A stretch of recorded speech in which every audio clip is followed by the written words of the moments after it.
Hello and welcome to the Big D Energy podcast. This is a podcast that I wanted to start to discuss really like everything healthcare. The good things, the bad things, what I think needs to change, what others think needs to change, what we think can stay the same. Really just create a space where we can have some open dialogues about what's working and what's not. So a little background on me. I am a nurse practitioner. I have been in the healthcare industry for, 14 years, maybe a little bit more. I started out introduction into healthcare was as a nursing assistant in a hospital while I was in nursing school. When I graduated nursing school as an RN, I started out in a kind of a higher care med surg unit, and then changed to more of a cardiology unit. And then when I finished school and got my nurse practitioner degree, I went into long-term care. And that was a space that I spent about 7-8 years. And that was an area that really opened up a lot for me. It really opened up my eyes to see where this system is failing terribly, and where it can improve. And so I was in long-term care for about 7 years. I got to a point where I just got kind of bored with my job. It became easy for me, which to most people sounds like the optimal thing that you want to happen in your job is where it becomes easy. But for me, that's not what I'm looking for. I'm always looking for a challenge. I'm always looking for something new.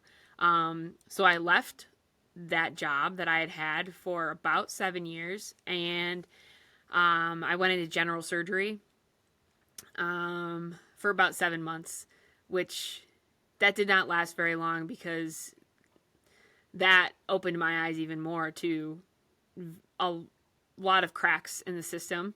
So I left that job, and at that point had decided to start my own business. And from there, I actually went back to where I was previously working in long-term care, but as an independent contractor. So I got to, make my own hours, say how much I wanted to work. I had a little bit of input, more so as far as what I wanted to do on the day-to-day basis. And so I went back there for about a year, and then in April of this year, left completely.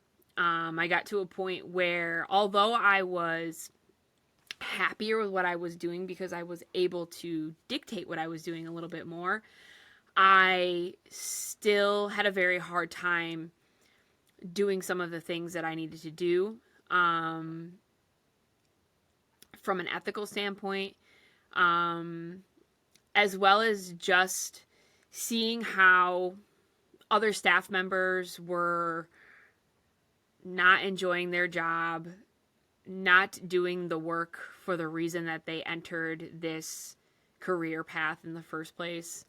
And also just having a little bit of a different perspective from the patient standpoint and realizing that they deserve and need so much better.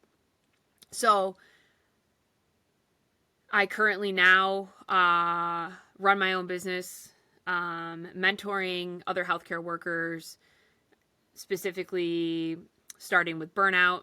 It usually gets into a lot more than topics than just that. But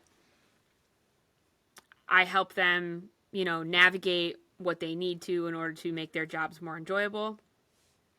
And that's that. So the purpose for this podcast, what I really want to do is just bring light to different areas of the healthcare system. I'll be bringing on various guests from anywhere from other healthcare workers who've worked in the system to patients who've dealt with various things within the system, to family members of patients and family members of healthcare workers, all sorts of people, to really just gain as many perspectives as possible on this system as a whole. I also am the co-founder of the Exchange Blueprint, which is a trauma-informed dementia care program that myself and my partner have started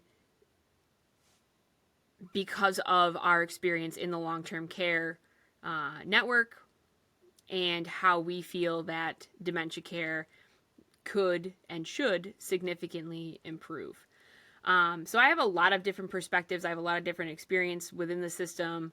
I'm just a very curious person in general, so I always want to know more and hear from and talk to as many people as possible about any topic really related to this.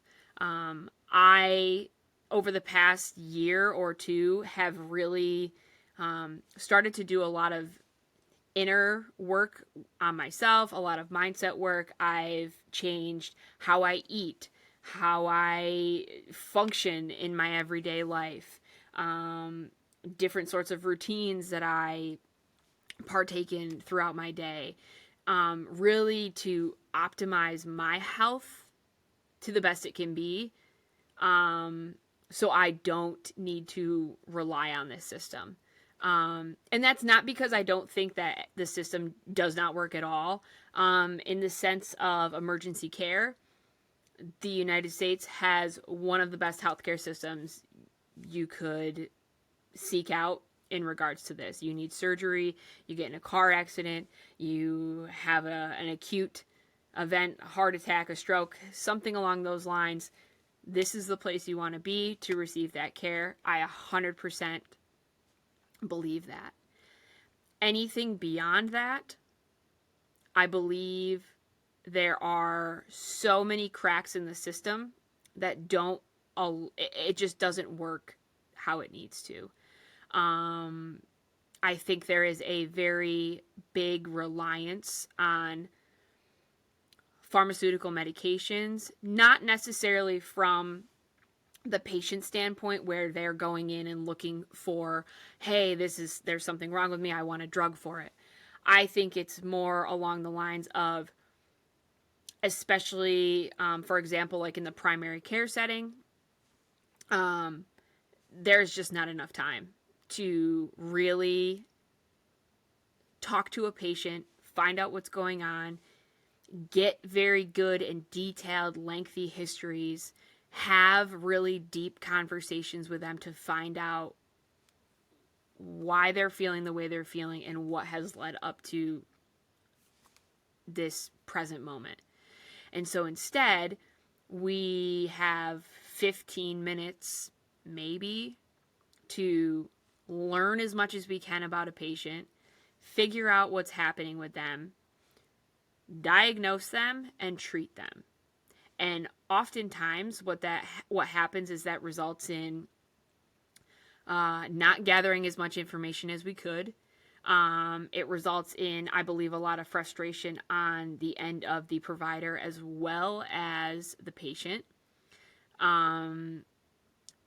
And oftentimes it results in, here's a med, see how it works, I'll see you back when I see you back.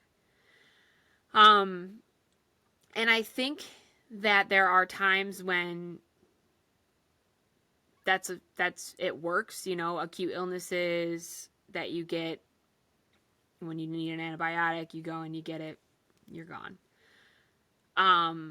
For more serious underlying chronic health issues, anywhere from high blood pressure to depression, anxiety, anything along those sorts, any sort of chronic inflammatory type disease, chronic pain, all of these various types of things, they're chronic, they're long term, and there's always an underlying cause. There's always something deeper that is causing these. Yes, of course, there can be physiological reasons as to why, but oftentimes it's something deeper. It's something in our life, something in our lifestyle, something in our daily habits, diet, exercise, mindset. A lot of it can stem back to childhood, trauma, things that we have experienced long before we've started to have symptoms of any of it. And the system is really just not set up to deal with those things in a way that allows them to be treated at the root cause of it. And so I always say that we are very good at treating the symptoms. We are very good at throwing a pill at it or giving a very basic lifestyle change, which often doesn't help the problem anyway. So then we result in a medication to treat it anyway. And then by the time you know it, you have an elderly patient in front of you in a long-term care setting who is on upwards of 10 to 20, sometimes 30 medications. And you get to a point where you're on a med, you're on another med, you're on another med, and now you're on another med to treat a side effect or some other issue that the first 3 meds are causing, and it keeps stacking. And then you wonder why, when you get these people who are older, why they're on so many medications. And one of the things that I loved most about my job when I was working in long-term care was really being able to have the opportunity to sit down with a family, sit down with a patient, look at a chart and be like, there's at least 10 medications on this list that you don't need anymore. Because if we take you off this one, then you don't need this one. If we take you off this one, then you don't need this one. It's very simple. And that's another fault in the system. Not to anybody who's purposefully doing it, I believe, but this goes back to time. There's not enough time. So when we put patients on all of these medications, we never have time to actually do a thorough review and consider taking them off of these medications. So instead, we just keep adding and adding and adding. And really what that's doing is adding more problems. And so how can we create a system where, for starters, patients are able to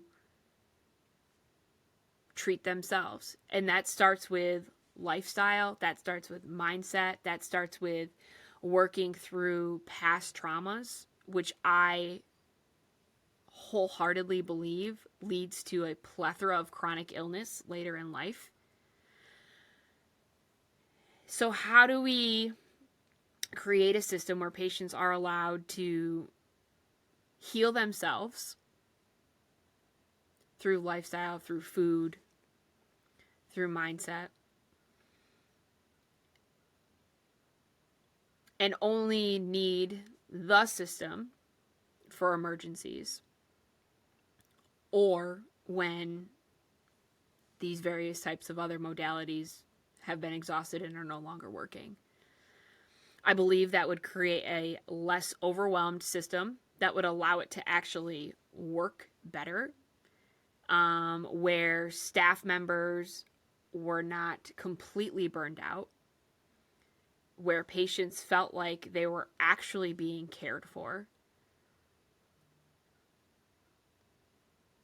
and where overall everybody is just healthier and not relying on a Band-Aid that covers up a symptom of something deeper. The other side of it, and this is why I do the mentorship work that I do, is that the staff who are providing care, from nursing assistants, aides, to nurses, mid-level providers like nurse practitioners, physician assistants, up to doctors, where they are not completely burned out, where they have not lost the reason why they have entered this career path in the first place. One of the reasons that I truly believe that most people who choose a career in healthcare, the reason why they choose it is simply because they want to take care of people. They want to care for people. And that idea and that feeling has gotten lost in the way that the system now works, because the system is fast-paced. It's driven by money. It's driven by profit. It is drowning healthcare workers in things like paperwork and just work that isn't actually taking care of the patient. Endless computer work, endless charting that doesn't actually change whether or not the patient receives good care. And it's tiring. It's really fucking exhausting. And it's honestly, that's one of the main reasons that I left, is that I felt that at times I was losing my patience. I was losing my ability to try to sit with a patient for a long period of time and really truly listen to them, because in the back of my mind, all I was thinking about was, what else do I need to get done? How many other patients do I have to see? How late am I going to be at work? When am I going to finally get home to my family? And also, oh, I've been doing this for 40 plus hours every week, week after week after week. I'm tired. I don't want to do this anymore. I'm not doing what I came here to do in the first place. And not only that, I don't even have the ability to make my own decisions as to how I want to provide my care, because someone above me is telling me how to do it. Because somebody above me who's never actually done my job, who only cares about how much money is being made, is telling me how much paperwork I have to do, telling me how long I have to see a patient, telling me what types of diagnoses I can use, because that's what makes the most money. These are people who've never actually stepped foot in buildings half the time to see how this actually all works. I'm talking about people like CEOs, administrators, who I understand at the end of the day, this is a business, but they're dictating a way of working that doesn't actually allow the people who are in the system to give the care the way that they want to give it. And it does not at all allow the patients who are receiving the care to receive anywhere near the amount of care that they should be. This is a system that has turned healthcare workers into robots who are tired,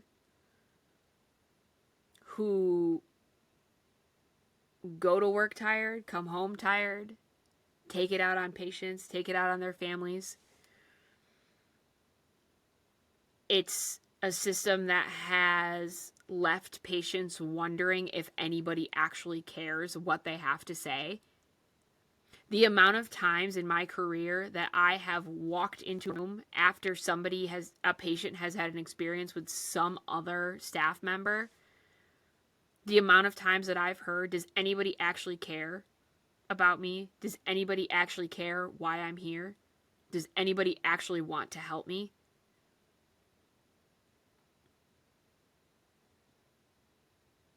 I truly think the people, myself included, who do this work want to. but it's not created in a way that we're allowed to. And so, this is why we're here. This is why I'm here. This is why I'm going to start having these conversations with literally anybody who wants to. Like I said, from fellow staff members to patients to the high-level CEOs, to have some serious conversations about how we can really, truly shift things within the system and make it better for everybody. To stop focusing on the current bottom line, which is money, and to get back to the reason why medicine started in the first place. And it was to heal people, to make people feel better.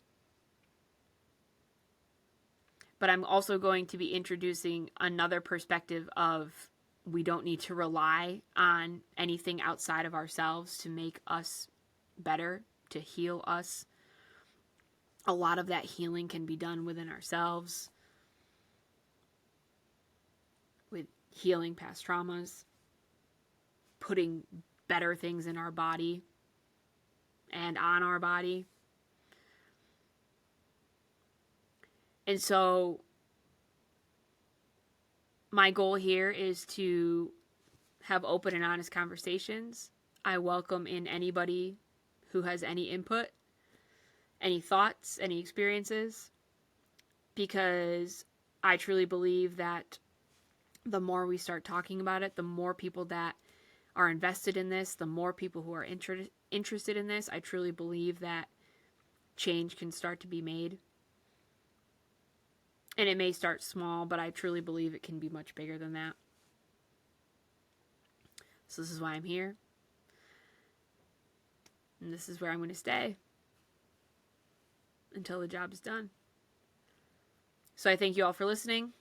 I look forward to having some open and honest conversations. I look forward to having some fun, bringing some humor into it as well, and to starting to shift